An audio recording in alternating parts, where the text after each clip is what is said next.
ഈ വേനലിൻ്റെ ചൂടിൽ ശരീരത്തിനെ നല്ല കൂളാക്കി വെക്കാൻ പറ്റുന്ന ഒരു ഉപ്പേരി റെസിപ്പി നമുക്ക് നോക്കിയാലോ. പീച്ചിങ്ങ ഉപ്പേരിയാണ് കേട്ടോ ഉണ്ടാക്കാൻ പോകുന്നത്.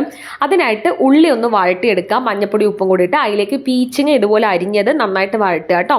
അടച്ച് വെച്ച് ഒന്ന് വേവിച്ചെടുക്കുക. ആ സെയിം ടൈമിൽ നമുക്ക് കുറച്ച് നാളികേരവും അതേപോലെ തന്നെ ഒരു അല്ലി വെളുത്തുള്ളി പിന്നെ 2 പച്ചമുളകും കൂടി ഇട്ട് ഒരൊറ്റ ടേൺ മിക്സിയിലിട്ട് അടിച്ചിട്ട് റെഡിയാക്കി വെക്കുക. ഏകദേശം ഈ ഒരു കൺസിസ്റ്റൻസി ആവും കേട്ടോ.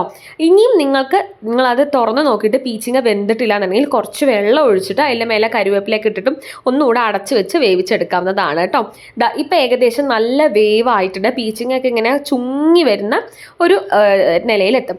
അതിനുശേഷം ഈ മിക്സ് അതിലേക്ക് കൊട്ടിയിട്ട് നന്നായിട്ട് ഇളക്കി യോജിപ്പിച്ച് കൊടുക്കണേ.